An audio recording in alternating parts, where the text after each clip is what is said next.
ओम शांति। दूसरा दिन। पहले पाठ में परमपिता परमात्मा के द्वारा अपना सत्य परिचय प्राप्त होने पर कि हम आत्मा हैं, शरीर नहीं हैं, और परमात्मा ने जैसे कहा कि खुद को जानोगे तो खुदा को पहचान पाओगे, तो अब हम जानेंगे कि परमात्मा का सत्य स्वरूप व निवास स्थान कहाँ है। अतः ये जानना भी आवश्यक है कि हम आत्माएं एवं परमपिता परमात्मा दोनों का ही स्वरूप ज्योतिर्बिंदु है, जो अविनाशी एवं निराकारी है, जिन्हें स्थूल नेत्रों से नहीं देखा जा सकता। इसीलिए आत्मा और परमात्मा का निवास स्थान इस भौतिक दुनिया से बहुत दूर, सूर्य व सितारों से भी पार महातत्व ब्रह्मलोक है। परम पावन होने के कारण ही इसे परम धाम, निर्वाण धाम व शांति धाम, पारलौकिक दुनिया, परलोक आदि नामों से पुकारा जाता है। वही परमात्मा तथा आत्माओं का मूल निवास स्थान है। परंतु आत्माएं अपना पाठ बजाने के लिए आदिकाल सतयुग से ही इस धरती पर अवतरित होती हैं और जन्म मरण के चक्र लगाते लगाते उनकी कलाएं घटती जाती हैं, और इसी कारण वे सतो रजो तमो अर्थात सतो प्रदान से तमो प्रदान कलयुग तक पहुंच जाती हैं।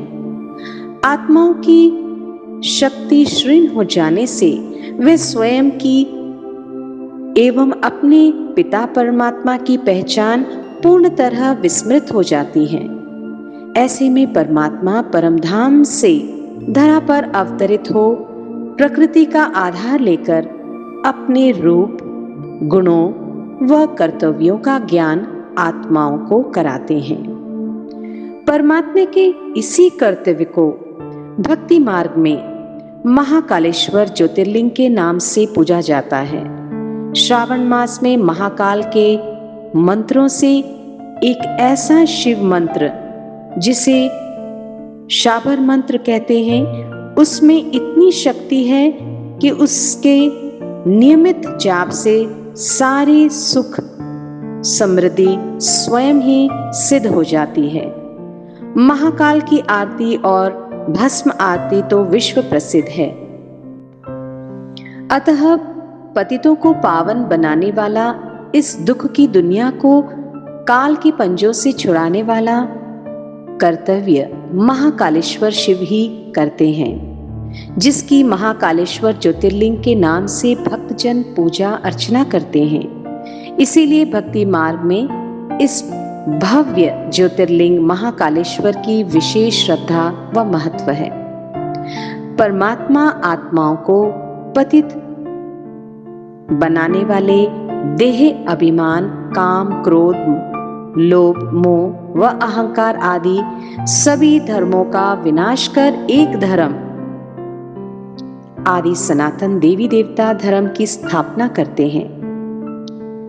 सर्व गुणों, शांति, प्रेम, सुख, आनंद, पवित्रता, ज्ञान, शक्ति के सागर परमपिता परमात्मा राज्यों की शिक्षा से मन मनाभव की स्थिति में स्थित होना सिखाते हैं कि अपने मन को पूर्ण तरह एक परमपिता परमात्मा पर स्थित करके जब आत्माएं परमपिता परमात्मा के साथ सारे संबंध जोड़ती है तो पतित से पावन होकर परमात्मा इस विधि से सर्व आत्माओं को हर प्रकार की गिरावट व घृणा भाव से मुक्त करते हैं और सुख और आनंद की दुनिया स्वर्ग में जाने लायक आत्मा बनती है। आत्माएं इस राज्यों की शिक्षा के द्वारा रहम दिल बनकर सर्व आत्माओं के प्रति शुभ भावना व शुभ कामना रखती है। आत्माओं के अंतर मन से विभिन्न प्रकार के घृणा भाव को व विभिन्न प्रकार के अवगुणों को, संस्कारों को समाप्त कर देने के कारण ही भक्तजन उस परमात्मा को गृष्णेश्वर ज्योतिर्लिंग के नाम से गायन और पूजन करते हैं। इसीलिए सारे धर्म की आत्माएं परमात्मा को याद करते हुए अपनी उंगली से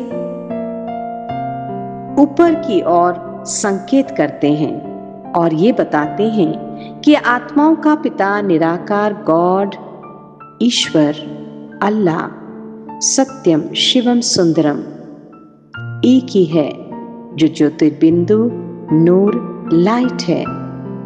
इसी कर्तव्य के आधार से भक्ति मार्ग में उनका गायन और पूजन महाकालेश्वर ज्योतिर्लिंग एवं कृष्णेश्वर ज्योतिर्लिंग के रूप में होता है।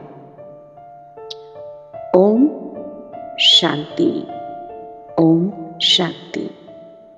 इस तरह ज्ञान और भक्ति का गहरा संबंध के द्वारा हमने परमात्मा के कर्तव्य और राजयोग की शिक्षा को हमने प्राप्त किया।